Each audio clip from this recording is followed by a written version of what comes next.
Gandalf's role in Middle-earth is paramount to the success of the good side in the story. So you look at his beginnings in Middle-earth all the way through to his aiding of Gondor in the siege at the Battle of Pelennor Fields. It's interesting to see where he's portrayed differently in The Hobbit compared to Lord of the Rings than even as Gandalf the Grey compared to Gandalf the White. In this episode, we're going to be talking about what influenced Tolkien's idea for Gandalf and some mythological characters, and then also just Gandalf's journey as he's guiding people to help them succeed and achieve the end goal. That's even comparing him to other wizards in Middle-earth as well, along with a critique of Gandalf and the Rings of Power. And I'll be joined by my co-host Matt. So with that, let's dive right in. Welcome, my lords, to the White City, where you will learn more about Middle-earth and discover differences and similarities between the Rings of Power show and Tolkien's books, and whether Amazon's show, episode by episode, is worth watching. I'm Philip Dutt, your host, and I'll be joined by Matt Vandervoort and Mark Schaefer. I hope you enjoy. Hey everyone, thanks for tuning in to the White City Podcast. I have with me one of my co-hosts, Matt, back after a bit. Yeah, how's it going, Matt? It's going all right, yeah. So, kind of in this off-season, I guess, of the Rings of Power, I thought it'd be cool to at least go over some different characters, especially like ones that appear in the Rings of Power, but maybe also other ones that don't as well. So I thought we'd start off with Gandalf and talking a little bit about his beginnings in Middle Earth, and then leading up to like his time in the Fellowship of the Ring. So Matt, what was some of the influence on Tolkien for Gandalf? Yeah, so I know personally the only thing I know of specifically is that he took the name from a list of dwarves that also includes names like Thorin and Balin and all these other, like a lot of the names of the dwarves in the Hobbit were from this Norse list. It's probably in one of the Eddas or something of names of Norse dwarves. And so that's where he gets the name. I know, like, I don't know, it's kind of a trope at this point, and I don't know how much of it is played into. I guess, like, before the podcast, you're talking about Merlin a little bit, of like the old wizened, like, mentor character, which is interesting because, well, I mean, I guess he does die in the story, but he's one of the few mentor characters that is actually still alive at the end of the story.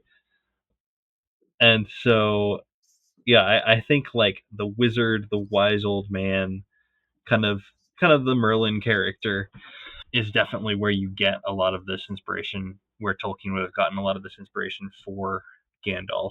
I wonder too, this just popped into my head. I wonder too if he based any of Gandalf's character off of the guy that raised him. I cannot remember his name, but he was raised by Oh this. yeah, the like he wasn't a pope or like a I priest. think. Yeah, I want to see. I'm just gonna look up. right. Who Because it was. raised I mean, Gandalf? I think I've read it in a book on Tolkien also, but like him and Edith were like in the same house with Yeah, and living he with like this guy, forbade right? them, which maybe so. His name was Father Francis Morgan, and so he was a Catholic priest. So with the Edith thing with Tolkien's wife, perhaps it was in that sense Father Francis was more of an inspiration behind Elrond. But I do wonder, again, this is really just me spitballing off the top of my head. I wonder if any of Gandalf's characterization is based on this guy who raised him and was his mentor, and Yeah. took him in after his parents. But again, now that I'm thinking about it, you know, takes in a guy after his parents die, has this like stipulations about a relationship. This is starting to sound a little bit more like Elrond. So Oh my, that's so funny. yeah, but I think also Gandalf is such an interesting character from like a structure of the story perspective because he comes about from the Hobbit. Like Gandalf is introduced in the Hobbit, and when he writes the Hobbit is not a part of the same world as the Silmarillion. Oh So yeah, okay, that's it's interesting. not part of this mythos that has the Valar and the Maiar and all these different creatures.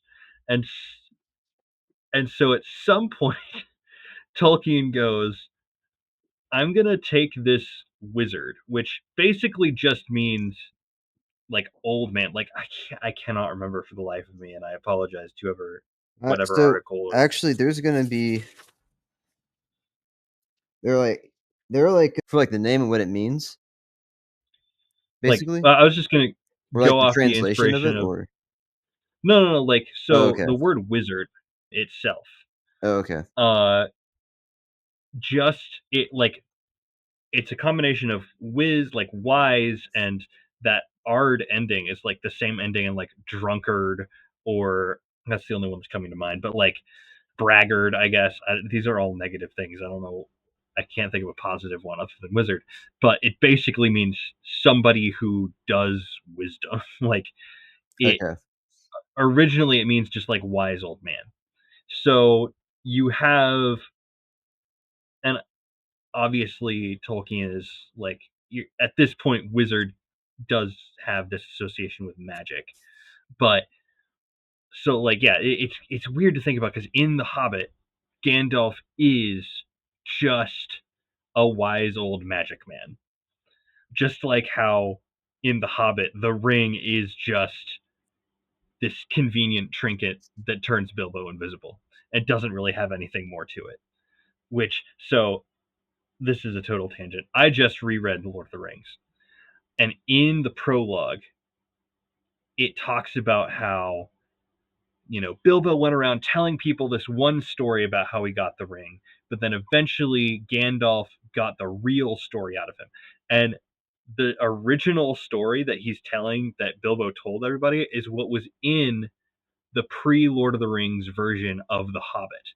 When the Lord of the Rings comes out, he rewrites the Riddles in the Dark chapter to be like more sinister and more creepy and as is like the true account, but he puts in the prologue of Lord of the Rings an explanation for why it's different between the pre Lord of the Rings editions and the post Lord of the Rings hmm. editions.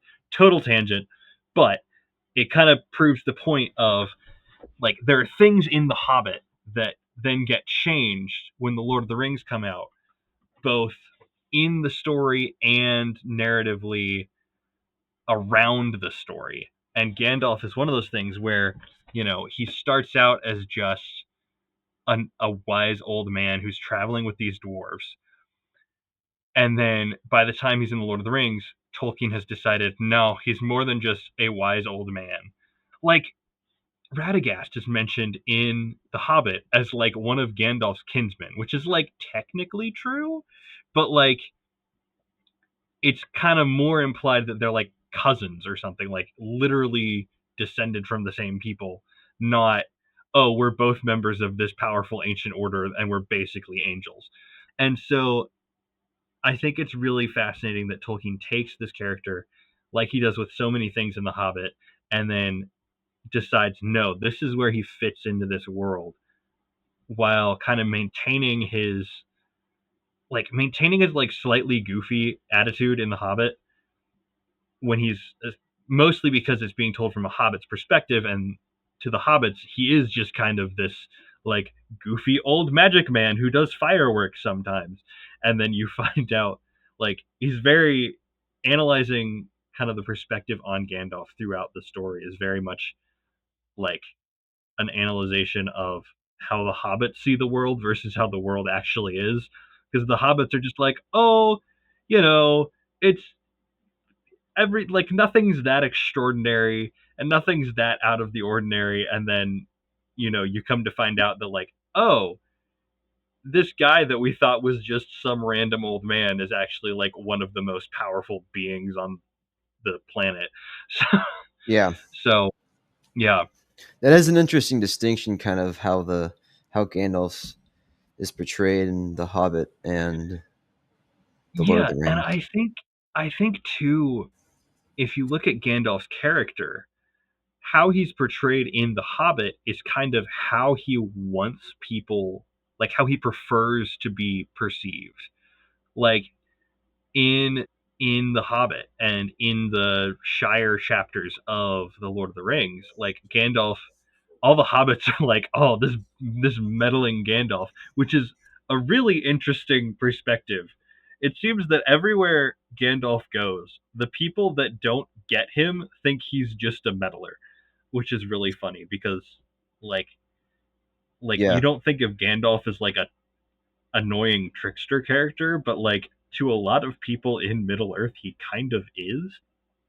So yeah, so Gandalf is like he enjoys it when people don't know what he's really doing, because he knows that what he's really doing is so incredibly weighty and intense and involving a lot of really dark things that, like, it's kind of implied that the reason that he loves going to the Hobbit and he has this affinity for the hobbits is just because they're kind of a silly little folk, and he just enjoys that.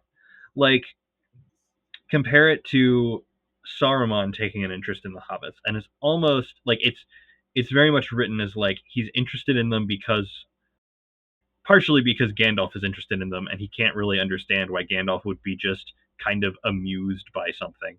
Like, he thinks there's going to be some ulterior motive. And then also later he gets kind of obsessed with pipeweed. And so like he's interested in them because of what they can provide for him, whereas Gandalf is just kind of interested in them because he just thinks they're neat. yeah. And so yeah, I don't know. It's just fun. So before we get like more into like the Lord of the Rings, I guess. Yeah. So how did Gandalf get to Middle Earth? Let's go over that. Yeah. So it wasn't as a meteor. Hate to break it to y'all. Full disclosure, I have not seen season 2 yet of The It's Rings of Power. it's really not that important on like talking about Yeah, Gandalf, but yeah, yeah, especially so. One of the things that's it. One of the things about this show that's a kind of a problem is that they're massively condensing the timeline. So in again, for one thing, it's kind of unclear because Tolkien's letters were never really codified and never really put together a timeline for certain things. And so one thing that's unclear is when all the Istari get there. So originally they're all only there in the third age. Then he kind of implies that the blue wizards show up first, and then eventually Gandalf and Glorfindel, I think, arrive in Middle Earth at the same time. So one, Gandalf is the last of the Istari. I believe he's the last of the Istari to make it to Middle Earth. And two, he lands at the Grey Havens, and that is when he is given his ring by Círdan. that's pretty early on then, huh? Yeah, no. So Gandalf shows up. Círdan's like, yeah, this guy is gonna need it more than I do. And so yeah, Gandalf gets his ring basically as soon as he steps on Middle Earth. So one, with the show, Gandalf I think arrives before the rings are forged. And I'm sure at some point they'll show him getting it. And I don't know how they're gonna do it. And again, like it yeah, I get why they're condensing the timeline because these events take place over like 5,000 years or something. So like you can't really do a TV show with that time scale. so so Gandalf arrives. I believe he arrives with Glorfindel, who is like the most important or the most powerful character that no one's ever heard of because he's not in the movies, but he's like kind of my favorite character because mostly because of Silmarillion stuff. But then he's also like he's the one in the books that takes Frodo from not quite at Weathertop, but he gets Frodo from Aragorn and the other hobbits and takes him to Rivendell. It's not Arwen, which is a choice that in the movies makes sense because like why are you going to have a powerful elf show up for like one scene and then not be important Yeah. later? And Arwen, like, Yeah. let's be honest here, I love Tolkien, but like writing there are not a lot of women that do a lot of stuff. Like Eowyn does a lot of cool stuff, and that's kind of it. So I think giving Arwen something to do other than just being like the Aragorn's goal, I think that's a good choice. But it does mean we don't get Glorfindel, and I like Glorfindel because he's also one of the only few people. Like it's interesting that he and Gandalf turn up together. Which double check me on that. I'm pretty sure that Glorfindel and Gandalf return at the same time because their stories parallel each other very strongly. Glorfindel, I believe, dies fighting Balrogs. Like he kills a Balrog in the Fall of Gondolin, and then eventually he's allowed to return to Middle Earth. Just like Gandalf dies fighting a Balrog, and then on a much quicker scale is told, yeah, you need to go back and finish what you started and what Saruman started, and basically you're the only one that's left doing stuff, doing what you're supposed to do. So, um, so yeah, so they both, so yeah, Gandalf is the last one. He shows up. Círdan gives him the fire ring, and uh, Gandalf goes about inspire like kind of lighting the flame of hope in the free peoples. So he goes around. Basically, what Gandalf then does is become a an instigator. Um, he's not really a leader until after really until Lord of the Rings, but really he doesn't really become like the leader of the free peoples until um after he returns as Gandalf the White. So most of what he's doing as Gandalf the Grey is, hey, you should go over here. Hey, you should go reclaim um your ancestral homeland and kill this dragon. Hey, you should go. We should go and take out this necromancer guy. Like his whole thing is just going around and inspiring people to do things, kind of working behind the scenes to get the right people in the right place. And so that's why he tells Thorin, "Hey, you should go on this quest." That's why he decides, "Hey, I'm going to take Bilbo." That's why he kind of is such a it's like he's the guy that's sort of going all over the place. So like one thing that's interesting about him is that when they're creating the White Council, Galadriel thinks he should be in charge, not Saruman. And Gandalf turns it down because he doesn't want to settle in one place because his whole thing it like even if you think about it, even his elvish name, Mithrandir, means the Great Pilgrim. So like he's defined by traveling and going around and getting people to do things. So, I mean, we see, like you're saying, we see, Gandalf in The Hobbit, especially being the one who everybody looks up to help achieve the goal and get to the end. And so that flows into Lord of the Rings, where he's a little bit more serious than he is in The Hobbit. But Yeah. so let's see. I guess some things that are kind of cool about Gandalf that you don't know from watching the movies, especially, right, are his journeys from when he leaves Bilbo's like birthday, leaves Frodo, and then he's trying to figure out more about the ring.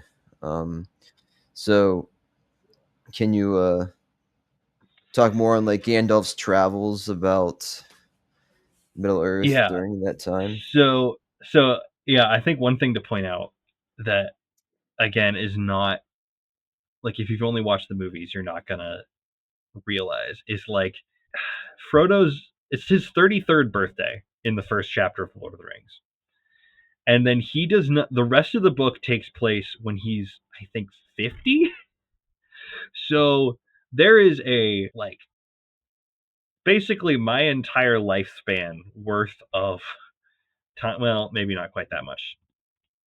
No, yeah, okay. I miscalculated. But there's like 17 years where Frodo is in the Shire and he is just doing Hobbit things.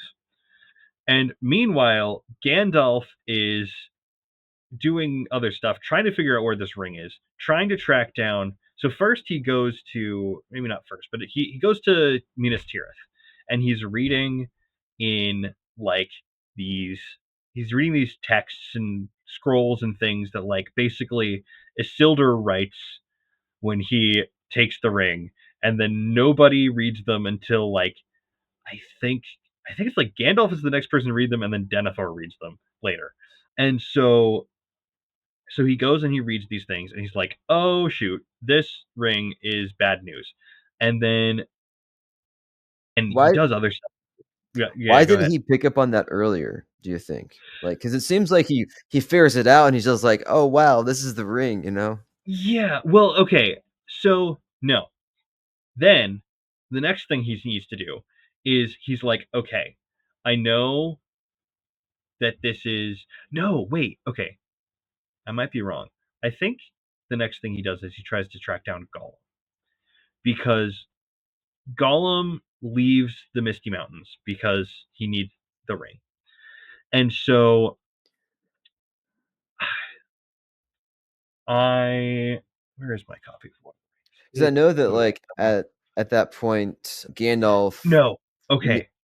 he meets with Aragorn to Yes. basically be like, And "Hey, I we need to find Gollum." if And you Gollum, have a yeah, copy of the Gollum, Return of the King, it should be in the timeline. I think what happens is this. I think that he tries to find Gollum, but can't. Then he decides, I don't need Gollum. I can go see what Isildur writes about the ring in Minas Tirith. So he goes to Minas Tirith. Then he he reads the reports in Minas Tirith and he's like, huh, there are these signs, we could figure it out.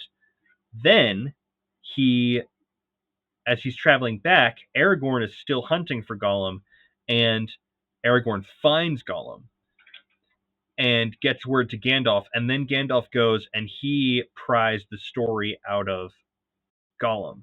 yeah, And that's how he pieces together for the first time he understands Isildur had the ring from Sauron. He dies at Gladden Fields. The ring is in the river. Then Deagle fishes the ring out. Smeagol kills Deagle. Smeagol flees into the Misty Mountains for like 500 years. And then Bilbo gets the ring, and now it's sitting in Bag End. So that's when, once he has this story, Aragorn takes Gollum to the Wood Elves. Gandalf goes to Bag End and tells Frodo, "You need to take this to Rivendell." And even then, it's not like immediate. Like in the movies, it's like, "Oh, Gandalf's here. Gandalf just left. We're out of town." It's like he sells his house and buys another house, and then travels across the Shire. And it's 'cause only then that doesn't Gandalf, like, tell him, like, "Wait for me"? He says, "Hey," yes, like, he does. 'cause He says, Gandalf "Wait for he me." leaves a second time. Yes. Yeah. And then when he leaves, he runs into Radagast, who is a good thing and bad. Gets him into trouble and out of trouble because Radagast is the nicest guy around and trusts Saruman completely, but also likes Gandalf. So Gandalf is like, "Hey, So Radagast says, "Hey Gandalf, Saruman wants to talk to you." So Gandalf's like, "Okay, this is a good idea. Maybe Saruman's kind of creepy, but I still think he's a good guy. If you get any word, tell the animals." to send us a message. So he goes off. Right. Radagast, because he's like, yeah, Saruman and Gandalf, they've got this covered, sends one of the eagles, which is why after Gandalf gets to Saruman and it turns out, oh, Saruman's just straight up evil now. And Saruman locks him on the roof, which is the worst place he could have kept him if you wanted to keep him stuck. And that's when the eagles come and get Gandalf and take him back to Bag End, or Well, not Bag no, End, they take to him Bree. to Edoras, right? No, that's right. They take him to Edoras. He gets Shadowfax. He rides to Bree. Yeah. He Well, he and rides to that's when doesn't he ride he to rides. Hobbiton? Maybe he does. Doesn't he ride to Bag End and then he Well, goes and then because he rides to Bree. again, before he goes to see Saruman, he leaves a letter at Bree to send to Frodo, which Barlaman completely forgets. Right. Um, then he gets to Bree. I think so. Okay, he gets to Bree right after they leave.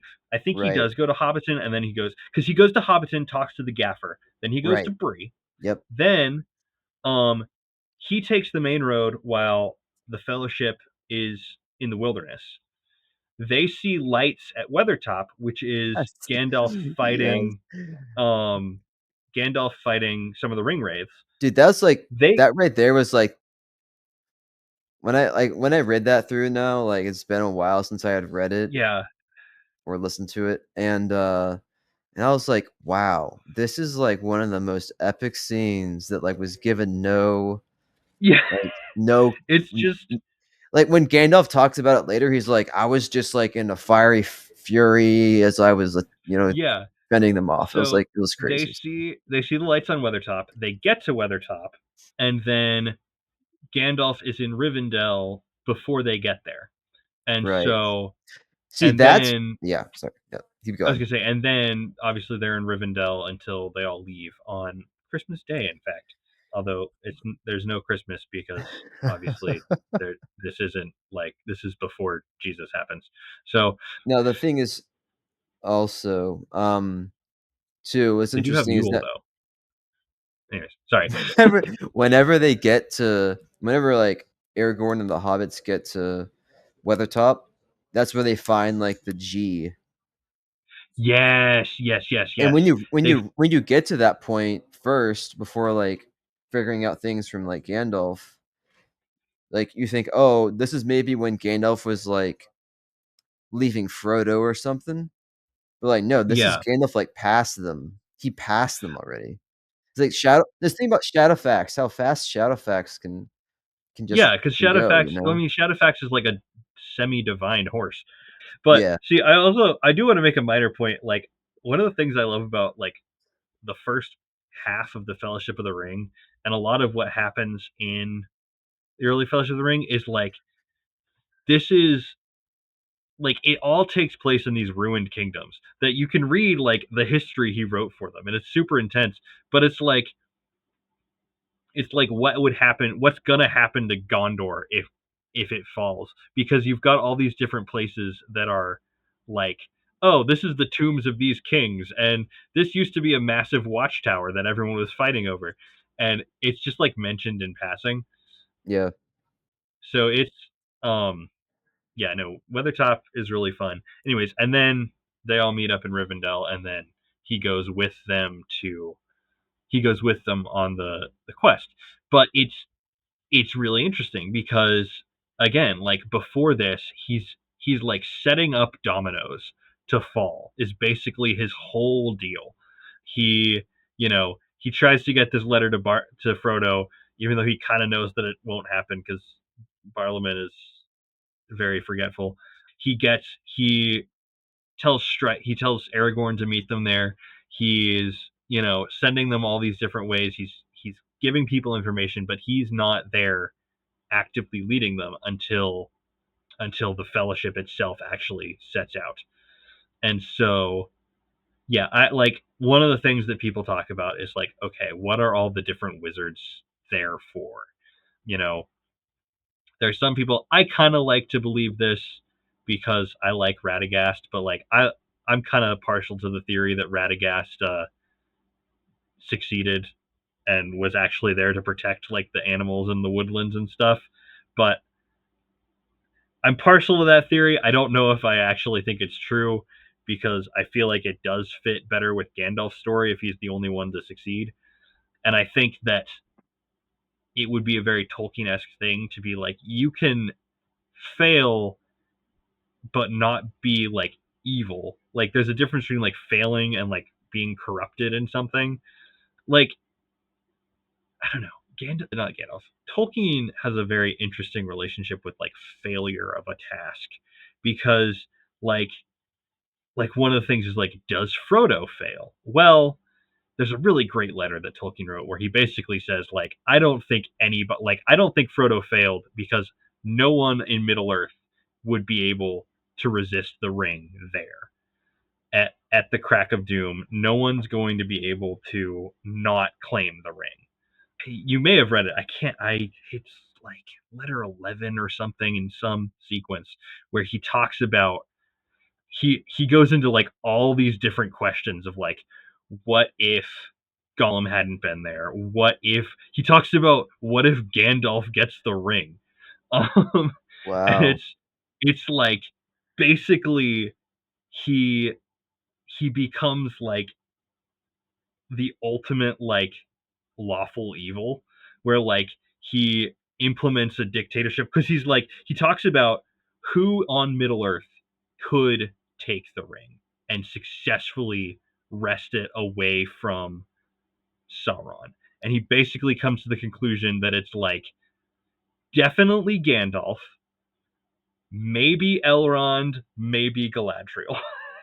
Like nobody else Wow. would actually be able to claim the ring and overthrow.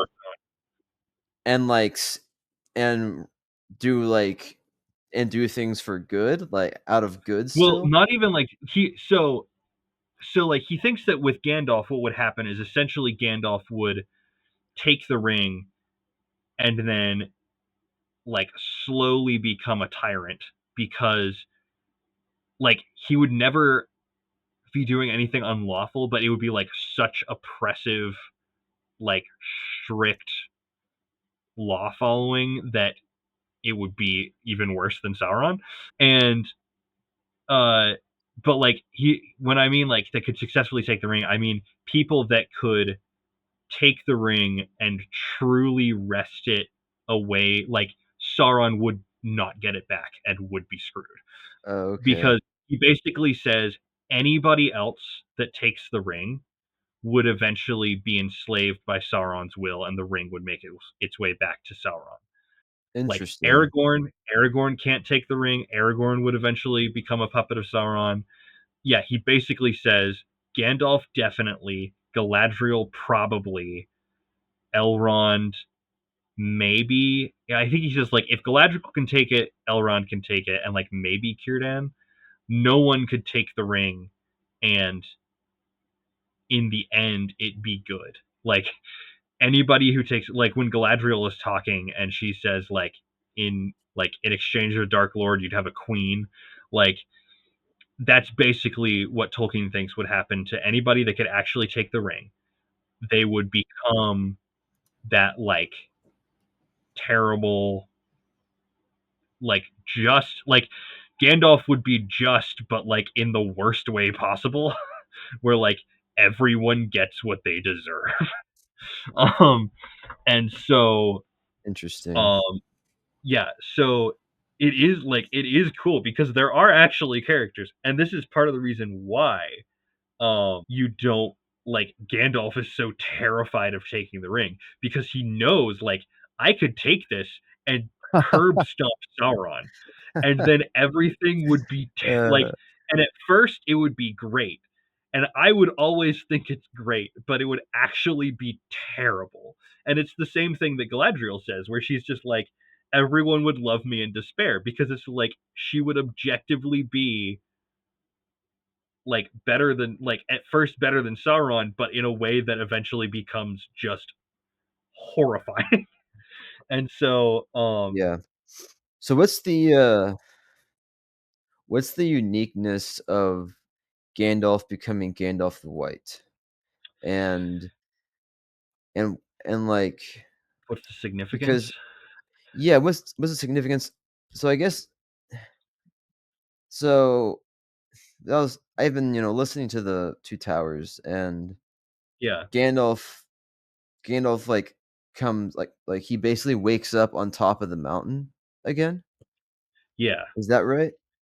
yeah. Um So I was gonna so say, yeah, anyways, I think I guess like is so like I guess like Gandalf's given more power by like the Valar then to basically go back and yeah. So one thing I've heard is that I think it might actually, and again, this is not my original idea. Like, it's not the Valar necessarily that are telling him he needs to go back. It's like Iluvatar being like, "Bro, they need you." Um, but so the significance of the white, there's a lot of like questions about this, and again, I'm so bad with like because I'm just like talking off the top of my head, and I cannot remember explicitly where I got this theory from. I could probably find the YouTube channel. It's not Nerd of the Rings. It's another one that's really good. But he talks about like so one thing is that it's kind of implied that the White Wizard is the the leader of the Istari. He's like the chief among them. So one, Saruman, and Saruman himself basically claims to have rejected the title of the White because in the Fellowship of the Ring and later he's like, I am Saruman the Many Colored, and his robes like shimmer and stuff. So Gandalf comes back as Gandalf the White, and he basically comes back as what Saruman should have been. And I kind of alluded to this earlier, but like, so Gandalf the Grey is the Grey Pilgrim. He's a meddler. Like he does come and mess with things and like put interesting people in interesting places and put ideas in people's heads and do things like that. Gandalf the White is very much like I am here, I am in charge, and we are getting stuff done. Um, he like when he shows up to like at Edoras, like he does not mess around.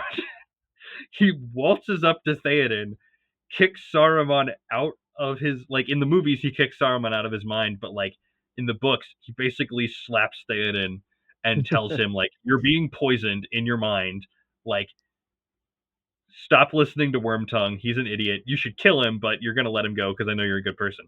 Then during the siege of Minas Tirith, he at the Battle of Pelennor Fields, essentially Denethor is off being depressed and like wanting to set himself on fire, and Gandalf is just like, "Fine, I will do this. I will lead the defenses of your city because you are worthless."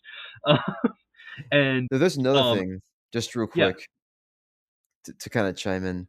So, because here's a part in the book, I think it's in the Two Towers. I think it was, I forget who was saying it, Gimli, yeah, and they're talking about how like, oh man, there were the nine that we like had to be afraid of, and now we have Gandalf yeah, who could like, who like could take them all, who could like take them on. But I wasn't sure if like I don't know exactly if that's like entirely the yeah. story. No, not entirely. Because again, like Gandalf, like the Astari's role is not to fight their battles for them, and yeah, like I know like in the movies they decide to have the Witch King shatter his staff, which I think is kind of dumb. But yeah, I don't know if he could face all of the nine at once. Maybe. I mean, he Oh, did kill true. Yeah. Elf. But But he like at least yeah. He's at least maybe but like more powerful than one of them. yeah, 100%. I mean, I think Gandalf the Grey is more powerful than one of the Ringwraiths because he's, an Astar. He's a an Einar, and they're just creepy ghost men. Um, but uh yeah, so like Gandalf, the another thing he does, which is to some degree the same thing, but like during the Battle of Helm's Deep, if you actually like read the passage where he tells them what he's doing during the siege, he's writing all over Rohan, like getting people like you need to go here and you need to go here, and like it's not just like oh I'm putting an idea in your head. It's Gandalf being like this is what you're doing now. No, you're And saying so, you mean at Minas Tirith, right? no, no, no, no. This is during the Battle of Helm's Deep. During Helm's Deep? Gandalf Gandalf's not at the Battle of Helm's Deep. He is riding all over Rohan, Oh, mustering okay. forces Yeah, and like telling different people like you need to go here. Like so, like it's Erkenbrand. It's not Aemir. In the Aemir is at Helm's Deep in right. the books, and there's another guy. Which this is actually an interesting point that I think is just kind of neat. Is that the force that comes and like shows up at Helm's Deep to help break the siege in the movies, it's this massive cavalry charge, and it's very cool. Yeah, Not as cool as Pelennor Field. In the books, it is infantry. Like Rohan is not just this like one. Like that's something I really like about it. It's like it's not an entire culture of cavalry. Like they have regular like it's like peasants that are fighting. Like it's people that can't afford horses and stuff. But like it's not just a one note military culture like it is in the movies. It's like it's an actual developed, realistic what you'd expect from this kind of society where you yeah, have people showing up.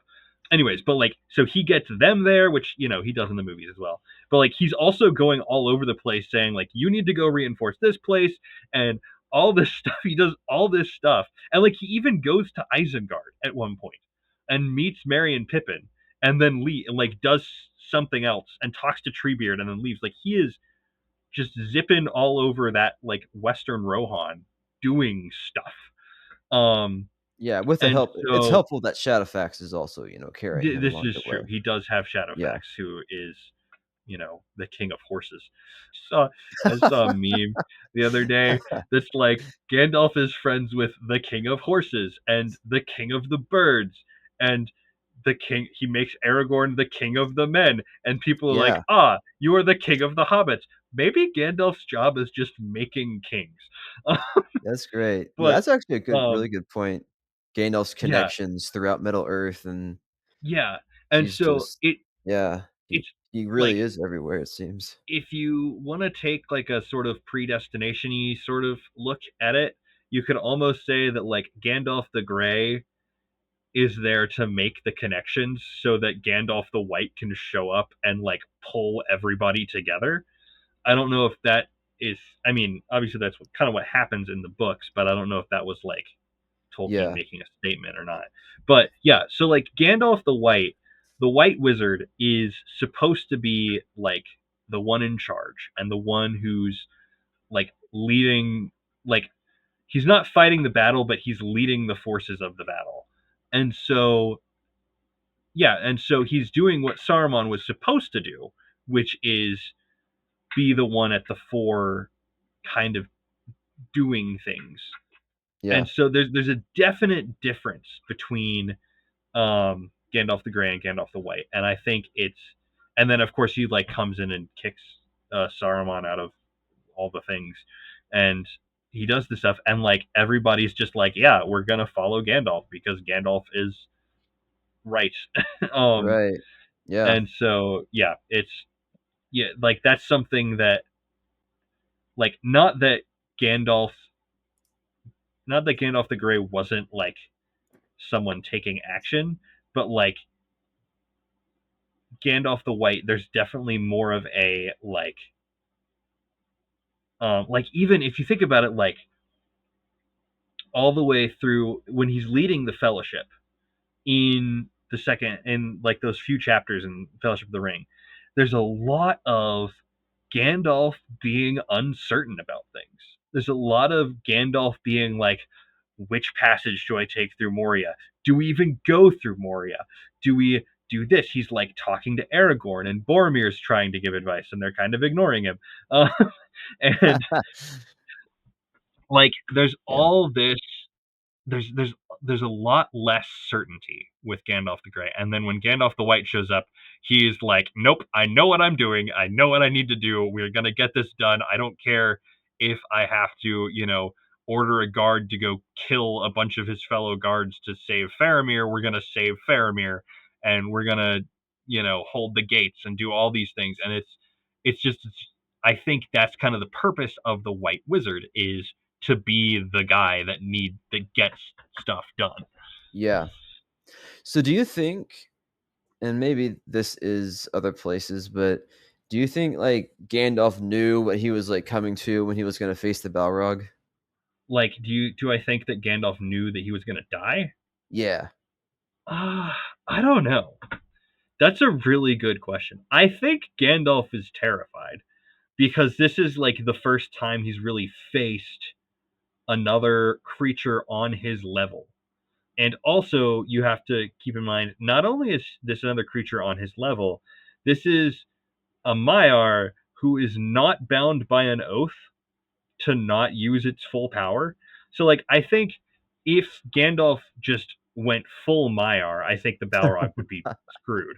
But That's the great. Balrog doesn't have any limitations on its power, and it like the other thing you have to remember is, again, the Balrog in the movie is very cool.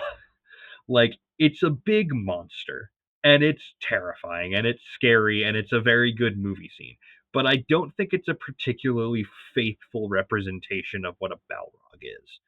Because Oh, dude, this it's so funny. in in I mean, we could talk about Balrog wings for a while, but I'm gonna set that aside for a Oh second, my. Yeah. and talk about how Balrogs in the books are spellcasters.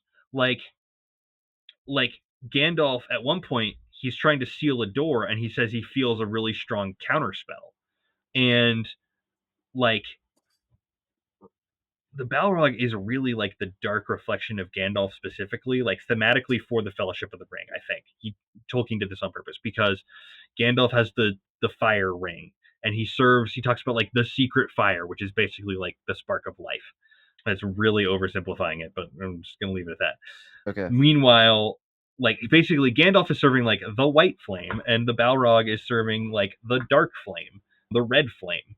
And so and like it's not a big monster, it's like a demon. And Right. so now, on the other hand, he does have a ring of power with him.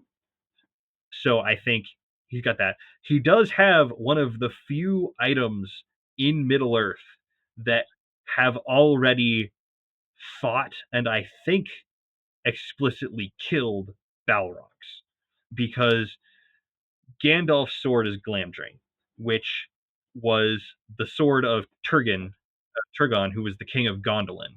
And when Gondolin falls, it's attacked by Balrogs, riding wingless dragons, which is why Balrogs don't have wings. And like a bunch of Balrogs die. Again, it's not really clear how many Balrogs there actually are, because at one point he's like, there's seven. At one point, Gandalf is like, there's like a whole army of them. Or I keep calling Tolkien Gandalf. Tolkien mentions that there's like a whole army of them. So, but when they attack Gondolin, it's like Glorfindel dies fighting a Balrog. Turgon, I think, dies fighting a Balrog. I know another guy, I think it's his name's Ecthalion, dies like drowning a Balrog in a fountain. Um, like yeah, I mean, like a bunch of Balrogs die, a bunch of elves die. Honestly, Uh, honestly, the Silmarillion could just be titled "A Bunch of People Die." oh, Um, that's funny. but Oh my. yeah, so but I think that I'm pretty sure that Turgon kills a Balrog or two. So Gandalf has one of the only items in existence that is known to have stood up to and or killed Balrogs, probably more powerful than Durin's Bane. Like Durin's Bane is kind of implied to be one of the the runts of the Balrogs. Hmm. He just kind of escaped because he was a coward, which is terrifying to think about because he wipes out an entire dwarven civilization. So yeah, so like I don't know if Gandalf goes into it knowing that he's gonna die.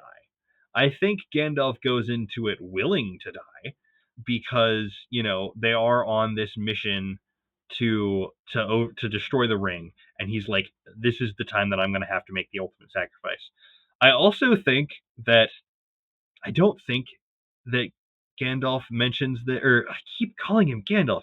I don't think that Tolkien. Tolkien mentions this in the letter that he wrote, but I think that the Balrog is also one of the few beings in Middle Earth that, if it got the ring, would be able to turn it to his will. Because, like, the Sauron never had dominion over the Balrogs. They were kind of like in the power structure of Morgoth's forces. They're sort of on equal footing. And again, this is I'm pulling from the same guy that I was pulling from earlier, and I, for the love of me, I cannot think of his name. But he talks about how, like, he has a video on what if the Balrog gets the ring, and he kind of paints that, and I kind of agree with him that this would be game over for Middle Earth, because one of the things that you have to understand that's like different between Sauron and the Balrog is, well, really Sauron and Morgoth is, more Sauron wants to rule Middle Earth. He wants Middle Earth to be his dominion, and he wants to control the peoples of Middle Earth. Morgoth wants to just destroy everything. Like, he basically says, if I can't be in charge of Middle Earth, then no one gets Middle Earth. Um, no one gets to exist. And so the Balrogs, I think, are much more on the, just, they're much more in line with Morgoth, and they're much more like, let's just destroy everything. And so I think if a Balrog gets the One Ring, he's basically just gonna start killing everything he can. And he's a Balrog with the Ring of Power, so everything he can is most things. Um, Yeah. so I think that's part of the reason why Gandalf is going into this willing to sacrifice himself, because he realizes, like, this is bad, and if it gets what we have with us, it's gonna be worse. And I don't care if I live, it needs to die. And so, like, I Hmm. think that's why not only is he like it's not why he doesn't just try to escape it once it has once the fellowship has fled, because like Gandalf doesn't die immediately after, like, when the fellowship all think that he's dead, like Gandalf is still fighting for days. um Yeah. like, he is Yeah. Going all over the place stalking in, this like, different, ring like, in chasms and in tunnels yeah, and he's like, they're talking about like the deep parts of the earth where like nothing that has seen the light has ever been here, until Gandalf and this Balrog are just like slogging it out for days, until finally he, like, cuz like he talks about, like, he throws him into a pit of slime and he becomes like this creature of slime. So like, also the Balrogs are kind of implied to be Aule's servants originally, because they're like creatures of fire, and also because Aule has the worst track record with servants, because his servants are Sauron and Saruman and probably the Balrogs. And yeah, I just poor Aule. Um, but and so they're these creatures of fire. So it's like he gets thrown into the mud and becomes a creature of slime, and then like he stalks him all the way up the stairs of Durin until he like bursts into flame at the top again. Like, it's this epic description, and then he finally kills the Balrog and also dies. But like like, that's the other thing, is like it's not like he comes back from the Undying Lands. It's like his spirit returns to his body. So like, because then like right after the Fellowship leave, Gandalf shows up in Lorien, which, it's like, first of all, I feel like uh Galadriel, like, because I again, I just read it a few months ago. I could be misremembering, but I feel like Galadriel, when she hears that Gandalf is dead, kind of is implied to be like, sure.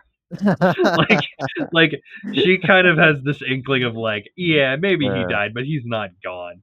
And then he shows up, and like, because she's the one that gives him the white robe and the new staff, which, it's like, what are wizard staffs? Like, they're if she can make one, which I guess it would make sense because she's one of the few people left in Middle Earth that have been to the Undying Lands. But like the wizards bring them with them, I think. I don't know. The wizard staves are weird because like they're not just walking sticks and they're not just magical stabs because they're inherently tied to the wizards. But like also Galadriel can just give Gandalf a stick and be like, "Here, it's your wizard staff and it's powerful now." So I don't really like that. Yeah, That's a whole topic to get into. But anyways, so yeah, so then he shows up and then he starts, you know, getting down to business to defeat the Saurons. Uh, yeah, so yeah, but that's Gandalf. yeah, it's basically Gandalf. That was a pretty good summation there, and all of his doings and I do travels. think one thing we should mention that I totally forgot to mention Okay, is who. So the Maya that become the Istari are all connected to certain Valar, okay, and the ones that so Saruman was a servant of Aule. Radagast, I think, is connected to Yavanna, which she's like the animal and nature one.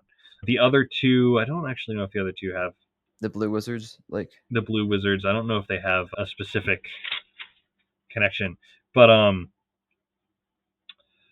uh, one, I have the Silmarillion right here. So like at the end of the passage on the Maiar, it talks about Olorin, who is Gandalf, and it says one, he's the wisest of the Maiar. So like he knows what's going, and he's serving Vanna and Este. So like he's walking with these different people, and I believe Vanna is the one that's like sorrow.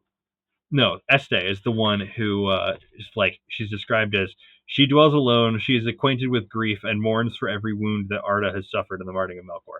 So like she is the one who like teaches pity and grief and things like that, which is like you look at it and it's like, oh, well, when he's talking to Frodo about Gollum, yeah, of course he's going to be the one that wants to wants him to have pity and things like that because he's talked to these people and he's not concerned with the great things. He's like concerned with the hurts and the wounds and the things like that. And that is a very important part of his character that we should have brought up way earlier in this episode. But that's Gandalf. okay. That's definitely an interesting point there, and yeah, very neat. I think that just like one last thing to kind of mention, I guess, is I mean, as you were saying, like the whole timeline thing is very crunched in the Rings of Power, um, Yeah. and the way they bring about the stranger who does become Gandalf is, it's very Yeah. different and at a different time period too. But what I think is interesting is Plot twist. how The is hobbits are Círdan. oh gosh. So what's interesting is that Gandalf almost becomes I don't know, he's just almost like not the Gandalf that like you see in just reading like the Lord of the Rings Yeah. books even, you know. Which, to be fair, He's very like, kind of trying to figure things out. Um yeah, which I just like to speak to that. To be fair, like it's kind of implied that they don't remember full like they know who they are and why they're here, but like they don't have access to all of their like Maiar wisdom and power, and so they do have to like live in the world and get experience and things like that. But yeah, again, I haven't seen the second season, so I can't talk yeah, much to the characterization there. but Um, it's just different. yeah, And I mean, now it's like almost like you would I don't know, maybe some people wouldn't exactly see so much of the switch when it between The Hobbit and Lord of the Rings, but like now with them calling him Gandalf and everybody knows who he is and he's got his staff, it's like, yeah, all right, now like is he gonna kick into gear and be yeah, somebody who's gonna be the transition of like Gandalf the Grey to Gandalf the White kind of a thing, you know what I yeah. mean? Like again, that's another thing where it's like they're so like I, this is why I really wish they'd done the Blue Wizards, because they could have just done anything and we would have been like, "Yay, Blue Wizards!" But now they have Gandalf, and they have to like. It's just another thing for people to get mad about if they do poorly, and like Oh man. again, I really need to watch season 2, but it's just it feels like they're trying to get me to care, and I don't think they understand that fundamentally, and maybe this isn't the best thing to say on a podcast about the show, but I just don't care about the show. Like, on a deep storytelling level, nobody was asking for this. Nobody Oh wanted this. my. Nobody needed this, and you don't need to keep like and I feel like they're like, "But we have Gandalf." I don't care. Like, again, I will Yeah. watch the show eventually. I do want to watch the show because but, like, I wanna watch the show because I wanna know what they do with the story, not Yeah. because, "Oh boy, Lord of the Rings show." It's just Right. like, I think it's interesting being someone that loves Tolkien and, knows a lot about all these different things to watch the show with that context.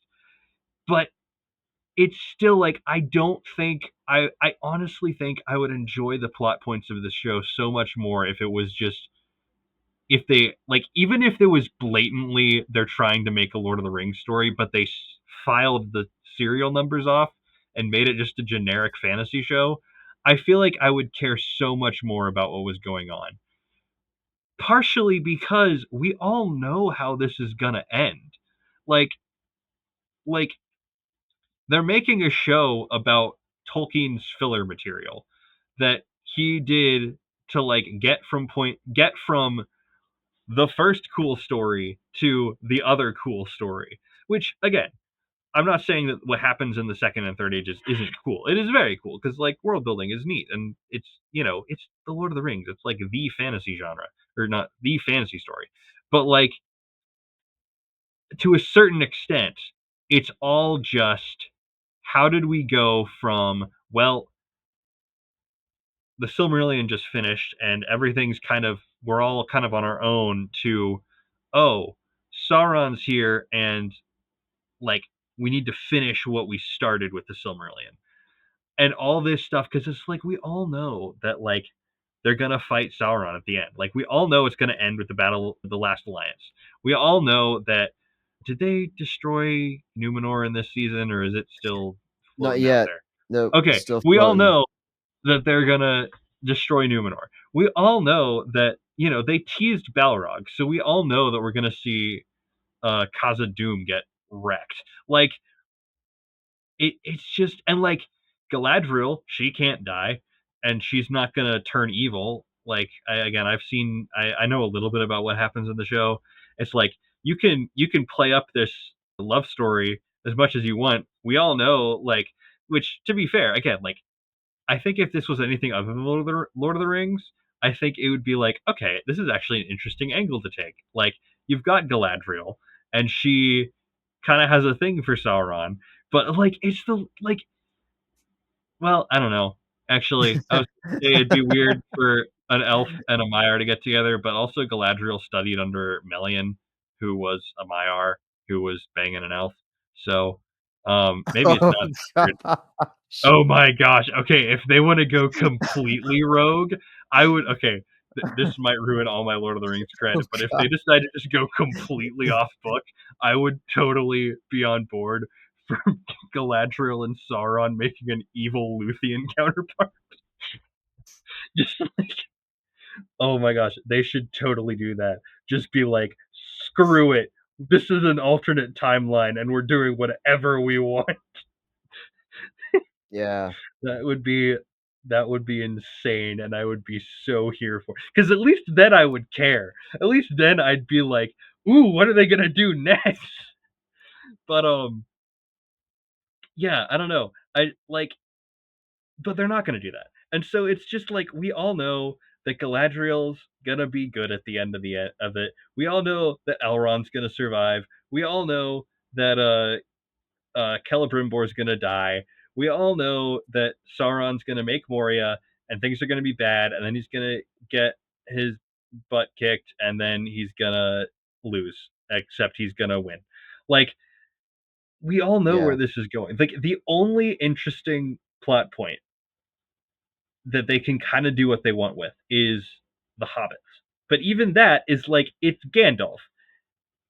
And like, yeah, you have Gandalf, but like he's just gonna end up meeting Galadriel and being like, "Ah, I am the wise." And are there other meteor people that have shown up? Like, I don't know. I just like, we all know where it's going, and like that's not necessarily a bad thing, because like prequels exist and prequels can be good, but it's just like no one was asking for this. Why are they making it? Like, I don't know. And like, okay, I feel like at this point we're just rambling, but like I feel like they wanted to make a Silmarillion show, and everyone wants them to make a Silmarillion show, except for the Tolkien estate. And so I don't know. I don't know, man. Mhm. The show is just it's just It is what it I've is. it is what it is. I've never felt less of an opinion about something. That's so funny. Yes, And I've heard you say that many times. Yes. I Meh. know. Anyways. But yeah, Gandalf, cool guy. Two thumbs up. Yeah. No, definitely. Yeah, so it's cool to see Cool. the different characters from Yeah. mythology Yeah. that he was based on.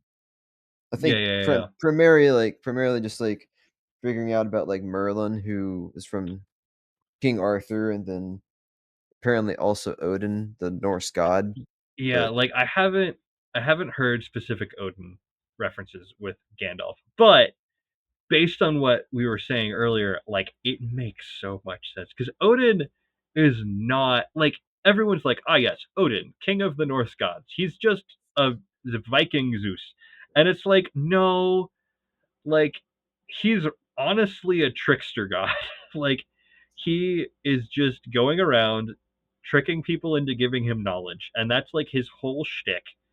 And like he's just kind of this like he is very powerful, but he's also like mischievous, and that comes across in Gandalf, where like Gandalf is just like, "Oh, it's just little old me coming to do your fireworks, hobbits," and he's like secretly like the third or fourth most powerful being on the planet, and is also like all of his little tricks and schemes are like actually leading up to something.